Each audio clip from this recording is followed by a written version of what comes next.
And Paul never met Jesus. Yeah, he did. When? He met Jesus on the road to Damascus as he was persecuting Christians, and he was with a company of people that were going to arrest and persecute Christians under the order of the Pharisees. Well, he claimed to see him in a dream. Anybody can claim that. It wasn't a dream, it was a vision that was witnessed by the people that was with him. I don't understand how you guys can lie with a straight face. Meeting someone and having vision about them are two different things. But let's talk about these visions. The vision that Paul receives on the road to Damascus actually contradict on every account. First he says they heard the voice but saw no one, and then he says they saw the light but did not hear a voice. You can't do both, right? Hear but not see, and see but not hear. If Paul is telling the truth, then how the truth is contradicting? If this is what you are going to base your religion off, shouldn't it be at least consistent? And on top of that, he was accepted by Peter and James and the early church. There is a solid 15 years gap between Paul and Peter's first meeting and Peter giving Paul the right hand of fellowship. That means Paul can preach to the non-Jews only, and on the condition that the non-Jews remember the poor. They do not give him any authority or adopt his ideology. This was merely a cooperation. And guess what Paul does? He breaks their trust. He preaches the same non-Torah gospel to the Jews, that they do not have to abide by the law of Moses, that circumcision or kosher laws or the Sabbath and the entire Torah is unnecessary. All you have to do is believe that Jesus died on the cross and you will enter the kingdom of heaven. And obviously that made Peter furious. That Peter actually defended Paul,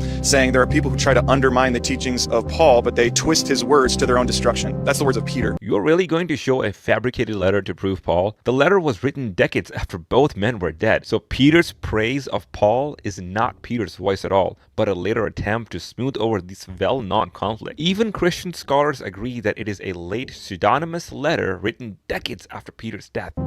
Then why does Paul contradict the Old and New Testament? He doesn't contradict. Matter of fact, he was trained up under Gamaliel, the Pharisee. He was trained up as a Pharisee, learning religious law, encountered Jesus, and understood that Jesus was the fulfillment of the entire Old Testament. You know, this is intellectually insulting. You guys have predicated your entire religion on one man's ideology. Jesus and Paul clearly contradict each other. Jesus says that you can't consume meat sacrificed to idols, but Paul says it is totally fine. Jesus teaches salvation through obedience, not just faith. Paul says person is justified by faith apart from his works. Jesus says law remains, no one letter will pass from the law. But Paul claims Christ is the end of law. There are hundreds of these contradictions and I can't show them all for the sake of time. All of these opposing statements are a clear indication that Paul's doctrine does not match the teachings of Jesus in the Gospels. There are so many Christians who have rejected Paul's teaching, and I personally do not care about modern day Christianity or Paulinity. But when you guys exploit Muslims for likes and clicks, that's when I feel obligated to step in and cook you guys.